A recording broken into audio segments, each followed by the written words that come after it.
Prima di Grazie a passare alla voi. presentazione del nostro secondo relatore, Now, before presento me switching to the stesso, sono presentation Massimo Gargiulo, of sono un docente qui our del Centro Bea second e con molto più speaker, piacere let me presento il say nostro secondo I am Massimo relatore, che è Gargiuli, il and now professor from the Cardinal Angelo Bea Center, and Scarabel, il quale I mi ha would now chiesto like di to essere introduce Angelo presentato in Scarabel. poche He parole, asked che però me ritengo to non per just introduce questo him in meno very, very significative. few words. Il professor Scarabel è Let's stato say that professore Professor ordinario di lingua Scarabel e was a letteratura full araba professor of all'Università Ca' Foscari di Venezia, literature, nella quale per Arabic anni ha literature and insegnato language with the Ca' storia della Foscari filosofia University. He islamica. taught I suoi the history ambiti di of the ricerca Islamic sono philosophy. stati i testi His own arabici del research fields were sufismo, the sui quali il Arabic professor texts of Scarabel Sufism, vanta una and we know ricchissima that Professor produzione scientifica, Scarab anch'essa has a piuttosto long varia al suo tradition in interno, that and da articoli, conducted assaggi a manifold monografie. L'intervento essays, che monographies, infatti and tra poco investigations.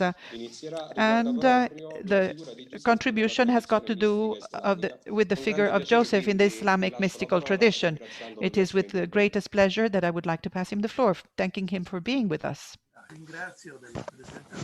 Thank you very much for the introduction, and I hope to be able to keep to time. The Quran states that the stories of the prophets contain a teaching on which to reflect for those who understand the essence of things. A definition where the Sufis have fully recognized themselves, and hence the interest for the meaning of these stories, and in particular for that of Joseph, who we will call with the Arabic name of Yusuf used in the Quran. The most evident aspect of this story is the teaching to remit oneself to God, who guides events to the pre-established result through ways which escape human understanding. From the outset, Yusuf is called to exercise his authority on his brothers and on strangers, but is submitted to tests and difficulties which have the evident function of a crucible to cleanse the gold of his spirit from the dross of the negative component of his human condition. Yusuf is also and essentially the object of a divine choice, as his dream shows. And the events of this story outline the divine will which man can only submit to, and also, consequently, the affirmation of the predestination defined in the verse of the Quran, who says, "For God leaves to stray whom He wills and guides whom He wills." The total dependency of every human event on divine will is something which in Sufism becomes total remission of oneself to God. Saying that in Sufism,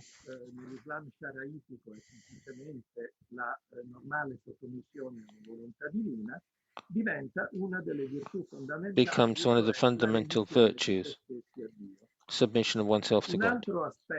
Another aspect of the story of Yusuf, which has inspired many Sufi masters, is his love story with Zulaiha, the wife of Potiphar. From the point of view of literal interpretation of the Quranic verses, Sulaiha is a adulterous passion, therefore guilty, and the fact that Yusuf resists her only because of divine inspiration is considered the proof of the concern of his concern for his servants. But there's something else in the legends which have been developed to explain the surah. The episode of Zulaiha's passion has a follow-up. According to the story from At-Tarafi, when the Pharaoh appointed Yusuf his minister, he gave him as wife Zulaiha, who'd just become a widow, the widow of Potiphar, so that Zulaiha crowned her dream of love legitimately, not just, but the story also manages to obtain her indulgence of the listeners to the story. And because the marriage had not been consummated, because Potiphar did not go with women, it says, and so Joseph found her a virgin. The story of this passion has produced considerable literature and is quoted by Abdurrahman Jami, author of the poem Yusuf Ya Zulaya, which is imitated throughout the Islamic world, where the passion of Zulaya is the symbol of the aspiration of the human soul to be rejoined to the Lord. The corollary is another tradition according to which God created Adam in his image. Here the reference is to the doctrine of the names of God, which substantially coincide with his attributes, of which men, as descendants of Adam, participate in greater or lesser measure depending on their closeness to the model, which is a perfect reflection of the image, divine image. Of him it is said that after the fall he lost part of his beauty. Of his descendants, a tradition tells, the one who is closest to him in his original condition was Yusuf, and God gave him 30 parts of beauty to Yusuf, and to the rest of humankind only 3. So much that following another tradition, when Yusuf walked through the streets of Egypt, the shine of the radiance of his face was seen on the walls around him like the light of the sun and of the moon. As such, he reflects in the best way possible the divine name Al-Jamil, the beautiful, which is used by commentators together with the other divine name Jalil, the majestic, so that beauty and majesty are considered as two complementary attributes which are considered to correspond to mercy and to rigor. Therefore, beauty is considered a perceivable manifestation of divine mercy, the mercy which follows the love which God feels for men, as Al Ghazali reminds us. This mercy is manifested with the creation of humanity and then the guidance to faith and the gift of the means to salvation, first of which is the sending of prophets. This consequently are the means of the manifestation of the mercy and the love of God, in that Ar-Rahman al-Jamil and such necessarily beautiful and pleasant speech as Hadith says. External beauty and internal beauty go hand in hand. The contemplation of a beautiful person, therefore, is a form of contemplation of divine beauty in the measure in which that is the reflection of the former is a reflection of the latter. Therefore, the human being, because of its constitution, following the mode of its creation, is naturally attracted to beauty, and for this feels love. From the poem of Jami and in the various versions in prose and poetry which have been composed in the various Islamic languages, one can infer that the passion of Zulayha, uh, guilty and to be condemned under the Sharia, the law, Islamic law, is found in a way justified by the fact that it is in any case a love for a divine attribute, a love which the spiritual immaturity of Zulayha did not allow her to address consciously to her true object, the contemplation of the divine. In this case, the telling of the story becomes the story of an ascesis for Zulayha, which leads to the sublimation of her love. This is based on analogy with a doctrine set out by exponents of Sufism, Ibn Arabian Sufism, according to which men were created to adore God, and this adoration is a natural predisposition which they cannot escape, and which is consequent to the way in which their father Adam was created. Therefore, all forms of worship, even idolatrous ones, are the consequence of that natural impulse to adore God, directed in fact to entities which, in the limited horizon of many, take the place or as only reflections, reduced reflection of the true God. Another aspect of the Quranic exegesis of Sufism is that of the allegorical interpretation. Let us take into consideration two comments which are common, close to the doctrine of Ibn Arabi in their authors. The first is by Ismail Haki Bursevi, a famous Turkish Jilwatiya master, and the second is the so-called Tafsir Ibn Arabi, which is the tradition which is recognized as being the work of one of his indirect disciples, Abd al-Razzaq al-Qassani. In his comment to verse 4, where Yusuf tells his dream, Ismail Haki identifies the 11 stars, the image of the brothers of the protagonist, with the human compound and the five, namely the five external senses and the six internal faculties. Identification with the stars is due to the fact that as human senses and faculties, they are sources of knowledge and therefore of light. Yusuf represents the heart, qalb. Yaqub is the image of the spirit, ruh, and the mothers are of the soul, nafs. Their prosternation before Yusuf is the equivalent of prosternation of the angels before Adam. And Tafsir in Arabi provides an interpretation which is very similar, but referred to verse 8. The brothers of Yusuf said, yes, Yusuf and his brother are more dear to our father than us, and we are a group. Certainly, our father is mistaken. The group they refer to is limited to the 10 older brothers and does not include Benjamin, who is part of the dream like the others, but does not involved in the group's solidarity. The 10 represent here too the five external senses and the five internal faculties. The comment seems to suggest that the discord between the two groups of brothers originates from their mothers. The first wife of Yaqub, Leah, is the representation of Nafs al-Amara, the imperious soul which has its seat in the breast. In the symbolism of the human body, this is the place of external activities, which is addressed to coarse and psychic dominions.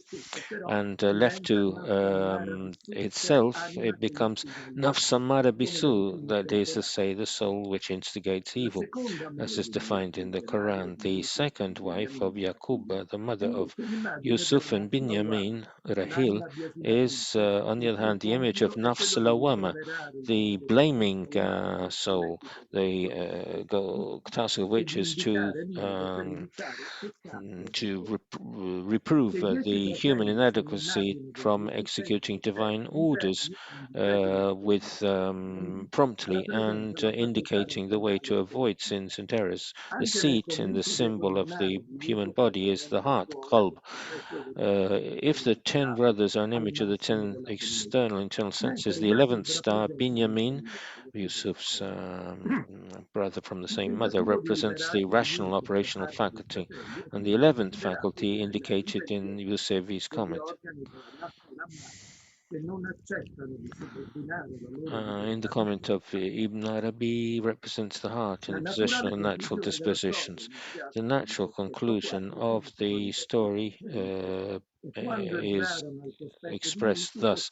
When they entered into the presence of Yusuf, he hosted his parents with him and said, enter Egypt if God wants in safety. And he raised his parents before the throne, and they fell down prostrating to him. And he, Yusuf, said, my father, this is the interpretation of my dream, which my Lord has made true and made real, and he has been beneficent to me when he let me leave prison, and he brought you out of the desert after Satan had sowed discord between me and my brothers. My Lord is subtle in what he wants, omniscient and wise. In the exegesis of female Haki, the brothers in the external senses and internal senses recognize their submission to the heart. The commentator argues that his seat represents the throne, and in actual fact the throne of the merciful, and therefore, by bowing down was in actual fact bowing down to the Lord of the throne, not to the throne. And in relation to the expression enter into Egypt if God wills, he explains that Egypt here is the image of the divine presence indicated by his names Al-Malik and Al-Aziz, both names of majesty and divine power. The first, which represents the sovereign, the second, the unreachable, omnipotent. The sense of this name, and in particular the second aspect, that of the unreachability, is stressed by if God wills, which Ismail Haki says excludes the possibility of reaching his presence in virtue of any human will or action. One reaches this presence only because of the divine grace which attracts the servant to the source of proximity through predisposition on the part of the highest of all he needs from the stages of his journey towards the Lord, without any effort or commitment on his part. All his story of Yusuf represents an example of this. In safety, the commentator adds, means that there's no fear of being separated from divine presence anymore. Since this is not a human achievement, there's no danger of separation or interruption. For the Tafsir in Arabic, the arrival of the brothers into the presence of Yusuf represents reaching the station of the breast in the condition of the istiqamah. This final term is one of the technical terms, istilaha, of Sufisms.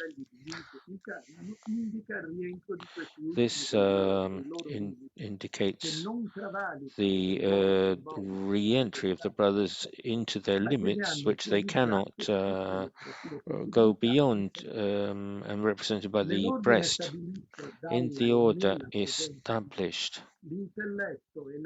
The intellect and the soul, intellect, Yaqub, and soul, his wife, which are made to ascend to the height of the throne, are found on a higher level compared to that of the faculty of perception.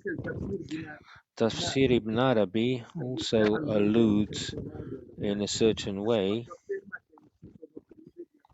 to divine grace when it is stated that they are without action produced by themselves. In actual fact, as the commentator says, neither they have perception. Non so cosa sta accadendo. Sorry, Professor, but we can't hear you. Now I can hear you again. If you could speak a bit closer to the microphone and is this better? A lot better, yes. So it was actually my position which was causing the trouble. So any autonomous activity by man is avoided according to the doctrine of the unity of existence, where the sole actor is God. The commentary goes on by repeating the word of Yusuf, so that God realized what he transmitted to him in a dream, which is now turned into action. Now, this last aspect has got to do with Yusuf, seen as heart, that is the essential element of the human compound, and it is absorbing within itself also the others.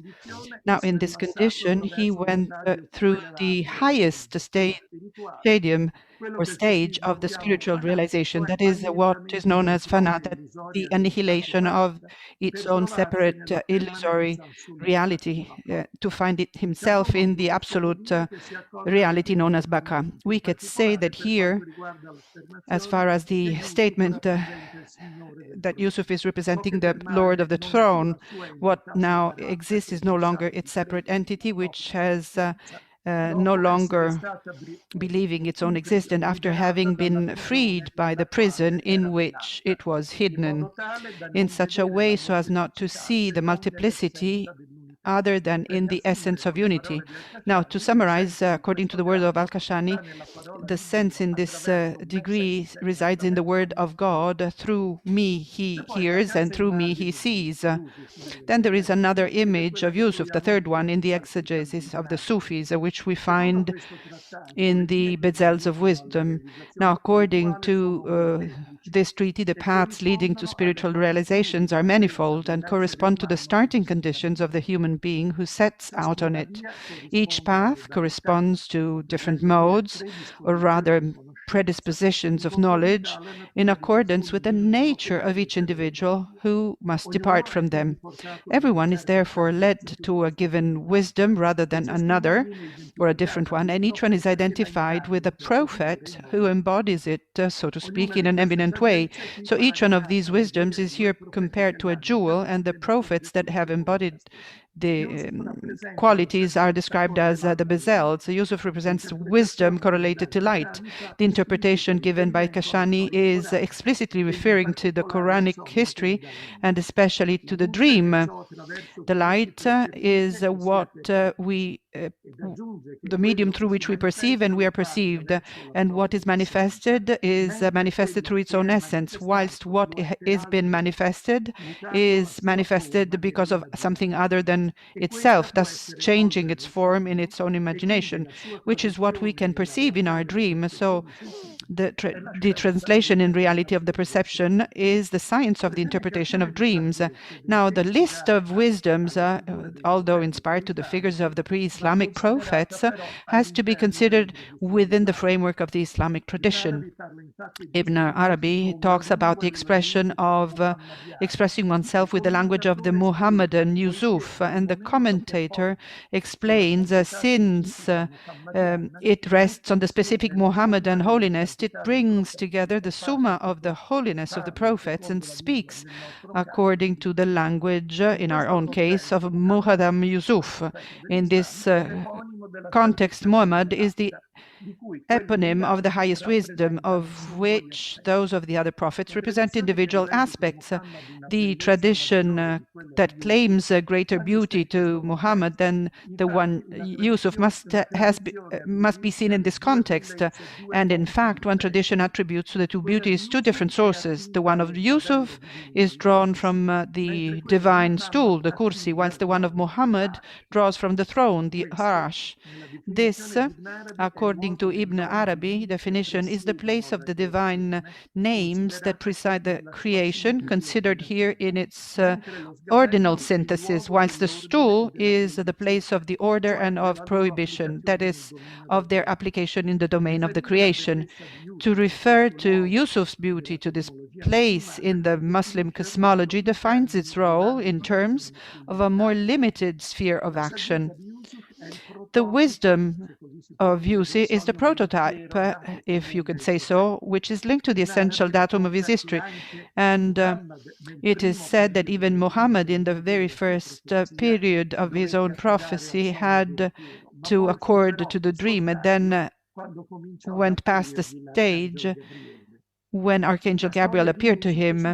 And the story of Yusuf is instead suggesting us with a different situation. In fact, as we have already seen, in it everything revolves around the dream. In verse 100, receiving in his position of strength, and he receives parents and siblings, Yusuf recalls to everyone his dream recounted at the beginning and comments it as follows: "This is the interpretation of my dream then, which my Lord made real."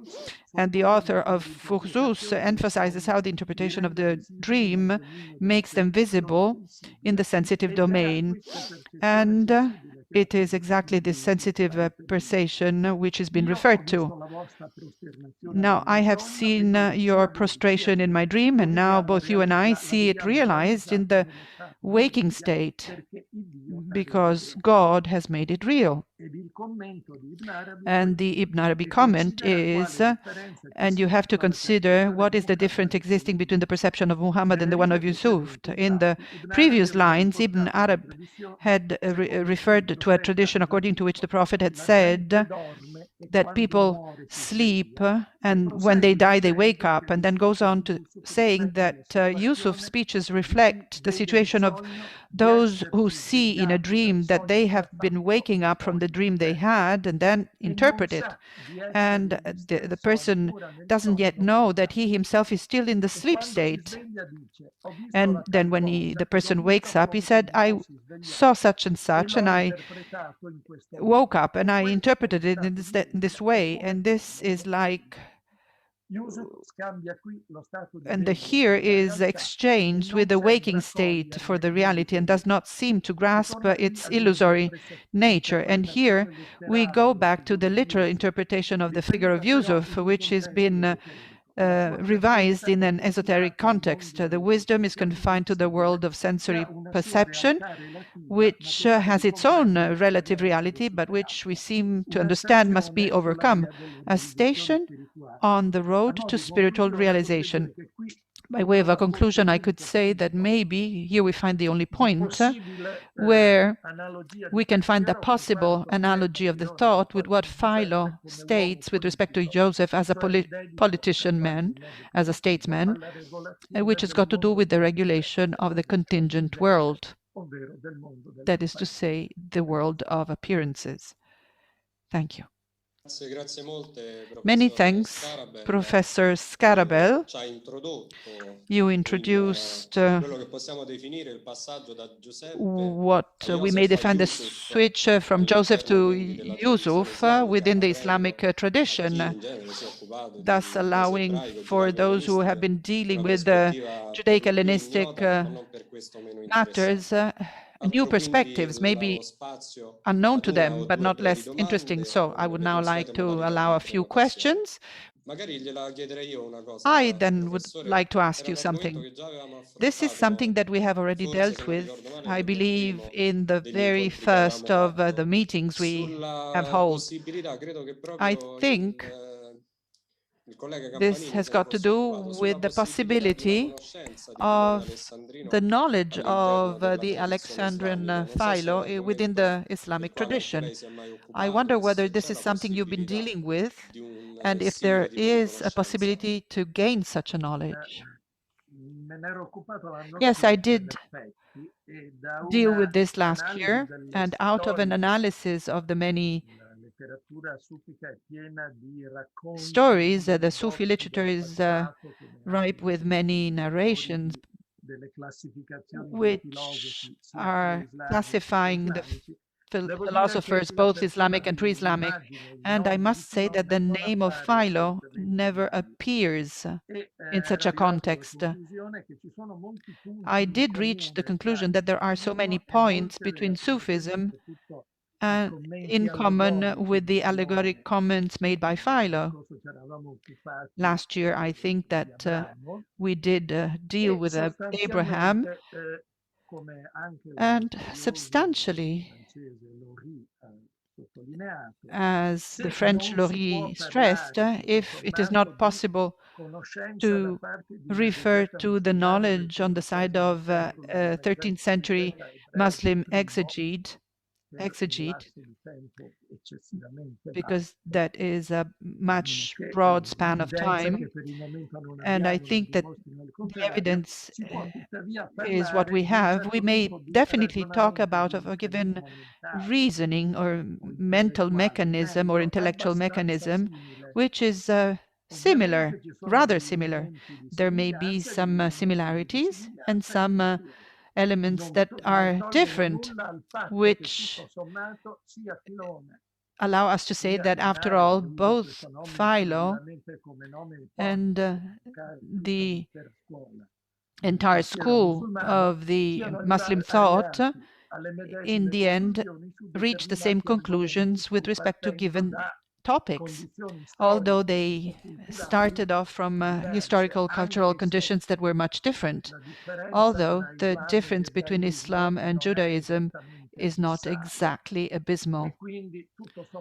And after all, I would like to say that the starting point is also the starting point of both, to the extent to which the Torah is a word of God. Grazie molte.